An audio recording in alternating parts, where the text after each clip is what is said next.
Today students हमारा topic है कि how to attempt the paper. Paper कैसे अटेम्प्ट करेंगे। There are certain instructions that should be known to you, जो आपको पता होनी चाहिए। ये इंस्ट्रक्शंस जो हैं जिनको आप फॉलो करते हैं, पेपर अटेम्प्ट करने से पहले आपको इन चीजों का पता होना चाहिए। जैसा कि आपकी रोल नंबर स्लिप की बैक साइड पे भी ये लिखी जाती है, एग्जामिनेशन हॉल में भी ये लिख के लगा दी जाती है कि आपने फर्स्ट पेपर में पेपर स्टार्ट होने से 45 मिनट्स पहले पहुंचना होता है एग्जामिनेशन हॉल में, रिपोर्ट करना होता है वहां पे। और उसके बाद जो नेक्स्ट पेपर होते हैं आपके सब्सिक्वेंट डेज पे, उसमें आपने कम से कम 30 मिनट्स पहले आपने वहां पे एग्जामिनेशन सेंटर में रिपोर्ट करना होता है। अगर कोई स्टूडेंट, आपको पता है कि फर्स्ट पोर्शन जो होता है वो ऑब्जेक्टिव का होता है, एमसीक्यूज का सेक्शन होता है और उसके लिए आपको स्पेसिफिक टाइम दिया जाता है।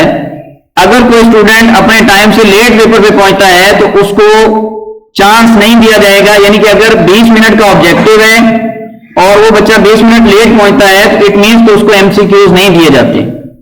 अगर आप 10 मिनट लेट पहुंचते हैं तो आपको एमसीक्यूज 10 मिनट के अंदर ही करने होते हैं। विद इन 10 मिनट्स आपने उसको कंप्लीट करना होता है ऑब्जेक्टिव के पोर्शन को।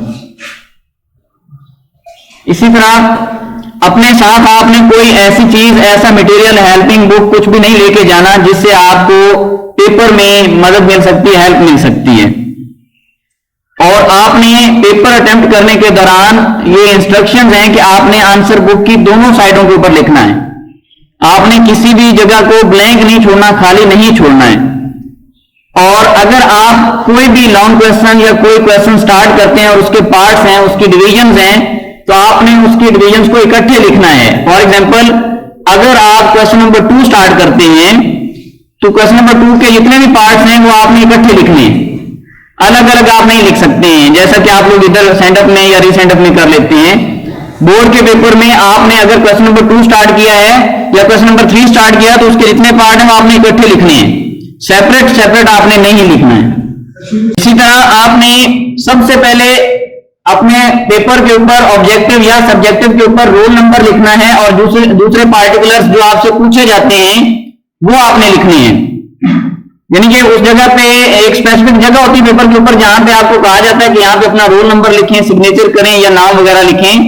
जो पार्टिकुलर्स पूछे जाते हैं वही लिखने हैं, उसके अलावा कोई एक्स्ट्रा चीज नहीं लिखनी है। फॉर एग्जाम्पल, आंसर बुक के किसी दूसरे पेज के ऊपर अपना नाम नहीं लिख देना है, रोल नंबर नहीं लिख देना है।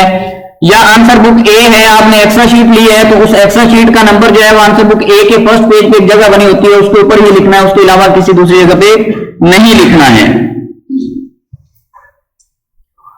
इसी तरह आपकी अगर आंसर बुक में कोई पेज खराब हो गया है या आपका वो पेज खाली रह गया है, गलती से आपने उसको स्किप कर दिया है, तो वो आपने उसमें से अलग नहीं करना है, उसको फाड़ना नहीं है, बल्कि उसके ऊपर बॉल पॉइंट से क्रॉस कर देना है और उसके ऊपर साथ में ये लिख देना है कि पेज टर्नओवर। यानी कि आपने इस पेज को खाली छोड़ दिया है और नेक्स्ट पेज पे मटेरियल है।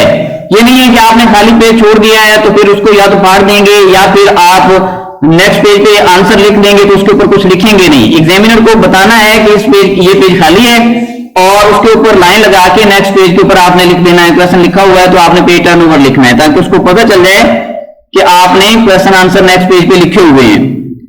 और क्वेश्चन पेपर के ऊपर आपने मतलब कोई ऐसी चीज नहीं लिखनी है जो क्वेश्चन पेपर आपको मिलता है, सब्जेक्टिव पेपर मिलता है ना, उसके ऊपर कोई ऐसी चीज नहीं लिखनी है जो कि हेल्पफुल होती है। सब्जेक्टिव पेपर की बैक साइड पे आपने रफ वर्क नहीं करना है। आंसर कॉपी के लास्ट पेज पे या एक स्पेसिफिक जगह रफ वर्क के लिए दी होती है, उसी के ऊपर आपने रफ वर्क करना है। क्वेश्चन पेपर के ऊपर आपने रफ वर्क नहीं करना है। इसी तरह हर आंसर जो है, जो आपसे क्वेश्चन पूछा गया है, उसके जितने भी पार्ट्स हैं उसका आंसर आपने इकट्ठे लिखना है। और अगर शॉर्ट क्वेश्चन आपको पूछा गया है तो फॉर एग्जांपल 3 मार्क्स का शॉर्ट क्वेश्चन है तो उसके क्राइटेरिया के मुताबिक आपने 30 to 40 वर्ड्स का आंसर लिखना है। इससे ज्यादा उसको एक्सटेंड नहीं करना और मतलब ये कि गैर जरूरी एक्सप्लेनेशन आपने उसमें नहीं करनी है।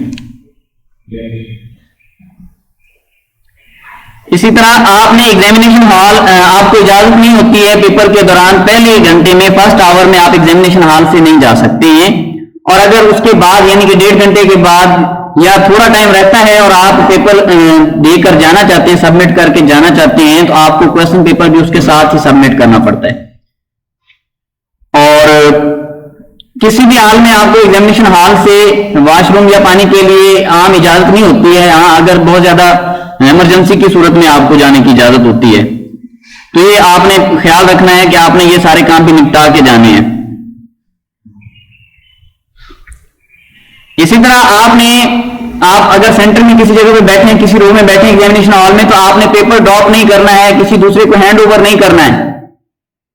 आपने अपना पेपर, क्वेश्चन पेपर अपने पास ही रखना है। और आपने जब क्वेश्चन अटेम्प्ट कर लेने हैं, आंसर कॉपी के एंड पे दी एंड जरूर लिखना है। दी एंड का वर्ड आपने जरूर लिखना है कि यहां पे मेरा पेपर खत्म हो गया है, और उसके बाद जो बाकी पेजेस उसमें से अगर आंसर कॉपी में रह जाते हैं तो आपने उसके ऊपर लाइन लगा देनी है। दूसरे कैंडिडेट के साथ, साथ वाले के साथ बात नहीं करेंगे, और इसी तरह अपनी जगह भी नहीं छोड़नी है आपने। अगर आपको कोई क्वेश्चन पूछना है या कोई इस तरह का मसला है, तो आप खड़े हो जाएंगे अपनी जगह पे या हैंड रेज करेंगे, ताकि एग्जामिनर को पता चल जाए कि आपने, यानी कि उसकी अटेंशन अपनी तरफ डाइवर्ट करने के लिए आपने हैंड रेज करना है या खड़े हो जाना है।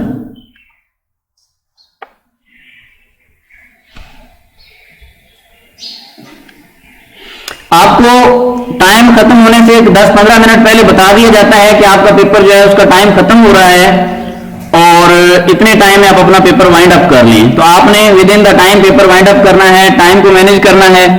और अगर आप एक्स्ट्रा टाइम लेने की कोशिश करते हैं, तो इन्विजिलेटर आपके पेपर के ऊपर लिख सकता है कि इस बच्चे ने 2-3 मिनट एक्स्ट्रा टाइम लिया है, जिसकी वजह से एग्जामिनर को ये हक हासिल होता है कि वो आपके उस टाइम के मुताबिक मार्क्स डिडक्ट कर सकता है। इसलिए आपने एक्स्ट्रा टाइम में नहीं जाना, तो कोशिश करें कि अपना पेपर जो है विद इन टाइम कंप्लीट करें।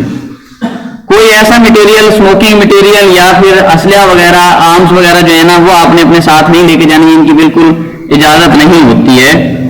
ब्लैक इंक, ब्लैक पेन और बॉल पॉइंट भी अपना ही लेके जाना है, किसी दूसरे साथी से चीजें नहीं मांगनी है, इसकी इजाजत नहीं है।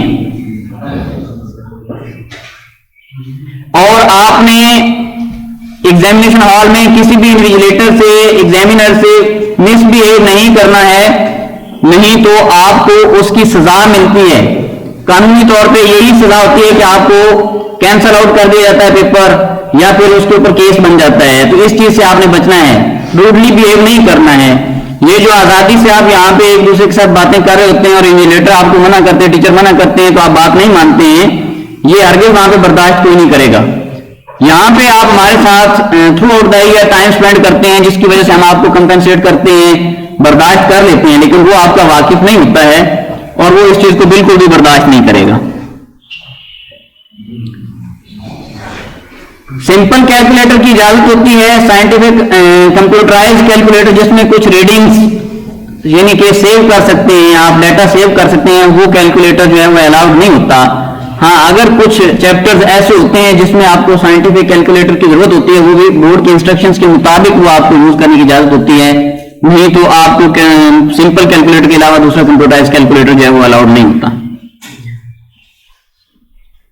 ब्लैक और बॉल पॉइंट, ब्लैक पेन या ball point, blue pen, blue ink pen आप यूज नहीं कर सकते हैं, ब्लैक पेन यूज कर सकते हैं या बॉल पॉइंट यूज कर सकते हैं, और लेड पेंसिल आप यूज कर सकते हैं डायग्राम्स के लिए।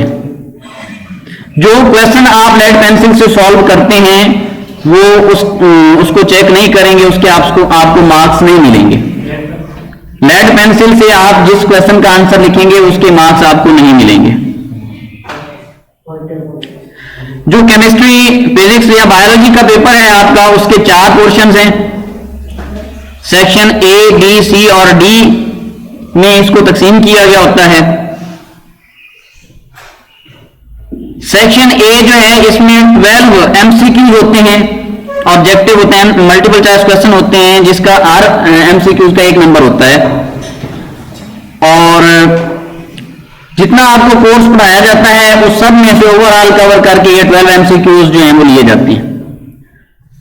सेक्शन बी में 8 पार्ट होते हैं, जिनमें से 6 शॉर्ट क्वेश्चन आपने अटेम्प्ट करने होते हैं। हर शॉर्ट क्वेश्चन के 3 मार्क्स होते हैं। इस तरह सेक्शन बी के टोटल 18 मार्क्स होते हैं। सेक्शन सी में आपके पास 7 शॉर्ट क्वेश्चन होते हैं, जिनमें से आपके पास 2 शॉर्ट क्वेश्चन की चॉइस होती है और 5 शॉर्ट क्वेश्चन आपने अटेम्प्ट करने हैं, जिसके टोटल 15 मार्क्स होते हैं। हर शॉर्ट क्वेश्चन के 3 नंबर होते हैं। एक शॉर्ट क्वेश्चन के 2 पार्ट भी बना सकता है, जिसमें एक पार्ट में डेफिनेशन और दूसरे पार्ट में किसी खास चीज का, किसी केमिकल का फार्मूला या कंपाउंड का फार्मूला पूछा जा सकता है, या कोई केमिकल इक्वेशन बैलेंस करने के लिए भी कही जा सकती है, उसका 1 नंबर होता है। तो वो एक शॉर्ट क्वेश्चन के फर्दर ए और बी पार्ट भी बना सकता है। सेक्शन डी में 3 लॉन्ग क्वेश्चन होते हैं, जिनमें से 2 आपने अटेम्प्ट करने होते हैं। हर लॉन्ग क्वेश्चन में ए, बी या सी पार्ट होते हैं, जिनमें से कम एक पार्ट होता है उसके 4 नंबर होते हैं। यानी कि एक पार्ट ऐसा होगा जिसके 4 नंबर होंगे और बाकी 2 पार्ट जो हैं उनके 3-3 नंबर हो सकते हैं। 3 अगर पार्ट बनाएगा, अगर 2 पार्ट करता है तो एक पार्ट के 5 नंबर और दूसरे पार्ट के भी 5 नंबर हो सकते हैं।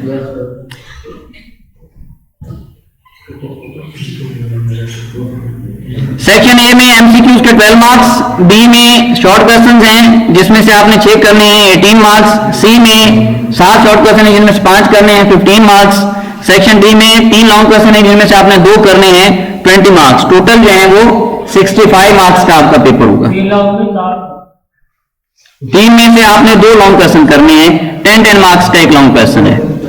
ये बेटे एमसीक्यू, ये एक सैंपल पेपर है आपके बोर्ड की वेबसाइट पे अभी ये रिसेंटली अपलोड हुआ है। एक मॉडल पेपर है जिसमें ये एमसीक्यूज का पोर्शन है, जिसके ऊपर एक साइड पे देखें लिखा हुआ रोल नंबर। इसी बॉक्सेस में आपको जो रोल नंबर स्लिप पे लिखा होगा वही रोल नंबर आपने इसके ऊपर लिखना है। सामने आपने आंसर शीट का नंबर लिखना है, जो आंसर शीट आपको शॉर्ट क्वेश्चन और लॉन्ग क्वेश्चन के लिए दी जाएगी। उसके नीचे आपने सिग्नेचर ऑफ कैंडिडेट के सामने अपने सिग्नेचर करने हैं, साइन करने हैं, और फिर मेक श्योर कि आपके इन्विजिलेटर ने भी उसके ऊपर साइन किए हैं। इंस्ट्रक्शंस को अच्छी तरह पढ़ना है, नाम बिल्कुल नहीं लिखना है। ये देखिए, ये जो सैंपल पेपर है उसमें ये एमसीक्यूज हैं, जिसमें हर एमसीक्यूज के 4 आंसर्स हैं। आपने एक आंसर को इंसर्कल करना है, उस आंसर को नहीं इंसर्कल करना है। इसके सामने जो पोर्शन है, ए पोर्शन है ना, फॉर एग्जांपल देखिए ये लिखा हुआ है, ये ए को इंसर्कल करना है। ये एल्यूमिनियम सल्फेट को इंसर्कल नहीं करना, आपने ए को इंसर्कल करना है। तो एक इसके साथ आपको ओएमआर शीट दी जाएगी। ओएमआर शीट क्या होती है? बबलिंग शीट, जिसको आप लोग कहते हैं। तो जिस क्वेश्चन का जो रेलेवेंट आंसर होता है वो आपने उसमें उसकी बबल भी फिल करनी है, ठीक है। वो आंसर शीट के साथ फ्रंट पेज पे लगी होगी, उसका भी सैंपल अभी आपको दिखा देते हैं। चले, बहरहाल आपको उसकी प्रैक्टिस होनी चाहिए बेटे। ये अभी बात सुने, ये 9 नवंबर 2020 को नोटिफिकेशन जारी हुआ है, जिसमें 2021 के एग्जामिनेशन में आपके बोर्ड के पेपर में बबलिंग शीट होगी, ठीक है। तो इसलिए आपको पता होना चाहिए कि बबलिंग शीट किस तरह फिल करती है। इस पोर्शन में आपने कुछ भी नहीं लिखना है। ये जो नीचे मार्क्स ऑब्टेन का स्क्वायर बना हुआ है, इसमें आपने कुछ भी नहीं लिखना है। ये एग्जामिनर के लिए इसके सामने लिखा हुआ है, फॉर एग्जामिनर्स यूज ओनली। इस जगह पे आपने कोई छेड़छाड़ी नहीं करनी, कोई एक्स्ट्रा चीज नहीं लिखनी है। और ये जो एमसीक्यूज हैं ये आपने हैंड ओवर कर देने हैं, ये जो पार्टिकुलर्स हैं ये फिल करके, ये वाले, ठीक है। उसके बाद ये ओएमआर शीट का सैंपल है, जिसमें देखिए बच्चे यहां पे रोल नंबर आपने लिखना है, ये पहली लाइन है, ठीक है। उसके बाद जो आपको एमसीक्यू पेपर मिलेगा उसके ऊपर एक कोड लिखा होगा, वो आपने इस लाइन में लिखना है, सेकंड लाइन में, ठीक है। उसके बाद नीचे आपने सब्जेक्ट लिखना है कि कौन सा सब्जेक्ट है, केमिस्ट्री, तो यहां पे आप केमिस्ट्री लिख देंगे। अब यहां पे पार्ट 2 पे आपने टिक करना है, क्योंकि आप एसएससी पार्ट 2 में 10 क्लास में 9 क्लास वाले पार्ट 1 पे टिक करेंगे और 10 वाले पार्ट 2 पे क्लिक करेंगे, टिक कर देंगे। उसके बाद यहाँ पे आपने सिग्नेचर करने हैं, और सिग्नेचर करने के बाद ये आपके इन्विजिलेटर में निगरान में सिग्नेचर यहाँ पे करने हैं। जो रोल नंबर आपने इस जगह पे लिखना है वही बबल्स आपने इसमें फिल करने हैं। ये पहला जो कॉलम बना हुआ है ये रोल नंबर का कॉलम है, ठीक है। और ये जो दूसरा कॉलम बना हुआ है इसमें आपने वो जो आपके क्वेश्चन पेपर का कोड था, जो एमसीक्यूज के ऊपर कोड लिखा होगा, वो कोड आपने इस जगह पे फिल करना है इसमें।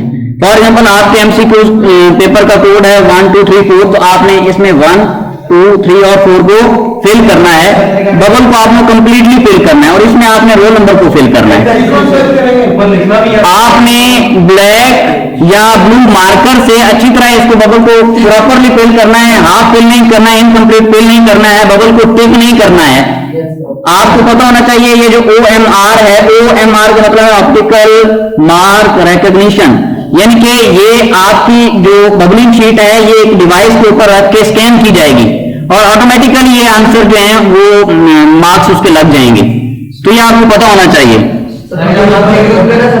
MCQs के ऊपर आपने सर्कल नहीं करना, MCQs के ऊपर आपने सर्कल करके विदिन 20 मिनट हो तो आपने एग्जामिनर को रिटर्न कर देने हैं और वो जो आपकी आंसर कॉपी का फर्स्ट पेज है जिसके ऊपर ये OMR शीट लगी होगी उसमें आपने पहले का फॉर एग्जाम्पल डी आंसर था तो आपने इसको फिल कर लेना साथ ही। जी हाँ, इसको मुकम्मल तौर पे फिल करना है, इसको हाफ फिल नहीं करना है, टिक नहीं करना है। दो को अगर एक ही MCQs के दो बबल आप फिल कर लेते हैं तब भी वो रॉन्ग कंसीडर होगा, उसके मार्क्स आपको नहीं मिलेंगे। ये बेटे आपका क्वेश्चन पेपर जो है फेडरल बोर्ड का उसका सैंपल है जिसमें सेक्शन बी के ऊपर इंस्ट्रक्शंस लिखी हुई हैं कि आपने 8 में से बी पार्ट में 6 शॉर्ट क्वेश्चन करने हैं, सी में आपने 5 करने हैं, जबकि डी में 2 लॉन्ग क्वेश्चन करने हैं। ये इंस्ट्रक्शंस आपके पेपर पे लिखी होती हैं। जो सेक्शन बी है बेटे ये पेयरिंग स्कीम आप याद कर लें, ये लिखने अपने पास नोट कर लें। सेक्शन बी में बेटे चैप्टर नंबर 9, 10, 15 और 16 में से शॉर्ट क्वेश्चन आएंगे। 8 शॉर्ट क्वेश्चन होंगे जिनमें से आपने 6 शॉर्ट क्वेश्चन करने होंगे। ये चैप्टर्स हैं जिनमें से ये लॉन्ग क्वेश्चन आएंगे, शॉर्ट क्वेश्चन आएंगे। चैप्टर नंबर 9, 10, 15 और 16 इसमें से 8 शॉर्ट क्वेश्चन होंगे और उनमें से आपने 6 शॉर्ट क्वेश्चन करने होंगे। ये कुछ शॉर्ट क्वेश्चन हैं जो आपको एज अ सैंपल दिखाए गए कि इस तरह शॉर्ट क्वेश्चन हो सकते हैं। शो नहीं करें, बात को समझ लें। जैसा कि फॉर एग्जांपल ये शॉर्ट क्वेश्चन नंबर 1 है, classify the following substances as लेवेस, एसिड और बेसिस। तो इसमें देखिए ये 3 कंपाउंड है, अब आपने इसको बताना है कि ये एसिड है या बेस है। इसी तरह इसके सामने आपने बता देना है एसिड है या बेस। इसी तरह हर ऑप्शन को अटेम्प्ट करेंगे, ए को, बी को और सी को, तो 1-1 मार्क्स है। अगर आपने इन तीनों में से एक को अटेम्प्ट किया तो फिर आपको 1 मार्क्स 1 नंबर मिलेगा। अगर आप 2 अटेम्प्ट करेंगे तो इसी तरह आपको 2 नंबर मिलेंगे। अभी क्वेश्चन नंबर 4 पे देखिए, यहाँ पे लिखा हुआ है complete and balance the chemical equations. अब यहाँ पे रिएक्टेंट्स लिखे हुए हैं, आपने इनके प्रोडक्ट्स लिखने हैं। अगर फॉर एग्जांपल आपको रिएक्टेंट दिए गए सिर्फ प्रोडक्ट लिखने हैं दोनों इक्वेशंस के तो आपको 2 नंबर मिलेंगे, लेकिन अगर आप इसको साथ बैलेंस कर देंगे तो फिर तीसरा नंबर आपको मिलेगा। उसी तरह कुछ क्वेश्चन ऐसे होते हैं जिस तरह की ये क्वेश्चन नंबर 7 है, इसमें देखिए एक रिवर्सिबल रिएक्शन दिया गया है, ये आपके चैप्टर नंबर 9 से है, पहले चैप्टर से। इसमें देखिए इसकी केसी एक्सप्रेशन का 1 नंबर होगा, केसी यूनिट का दूसरा नंबर, और तरह फॉरवर्ड और बैकवर्ड रिएक्शन आपने लिखनी है एक्सरसाइज से है तो इसका 1-1 नंबर होगा, हर ऑप्शन का 1 नंबर। अगर फॉर एग्जांपल आप क्वेश्चन नंबर 7 लिखते हैं तो इसके ए, बी और सी तीनों पार्ट आप इकट्ठे लिखेंगे, और आपने अगर सेक्शन बी स्टार्ट किया हुआ है तो सेक्शन बी में से इकट्ठे 6 शॉर्ट क्वेश्चन करेंगे। ये नहीं है कि आपने 4 यहां से कर ली फिर सेक्शन सी में चले गए, उसके बाद दोबारा आप सेक्शन बी में एंटर हो गए। ये सेक्शन सी है। इसी तरह इसमें भी चैप्टर नंबर 11 से लेकर 14 तक जो चैप्टर है इनमें से 7 शॉर्ट क्वेश्चन आएंगे। शॉर्ट क्वेश्चन होंगे ना, 11 से लेकर 14 चैप्टर में से 7 शॉर्ट क्वेश्चन होंगे जिनमें से आपने 5 करने होंगे। ये भी आपने इसी तरह करना है। ये नहीं है कि अगर आपने पहला, दूसरा और लास्ट 2 चैप्टर याद कर लिए हैं तो आप सेक्शन सी अटेम्प्ट कर सकेंगे, क्योंकि आपने चैप्टर नंबर 11 से लेकर 14 तक के चैप्टर याद किए होंगे, फिर ही आप सेक्शन सी में से आंसर कर सकेंगे।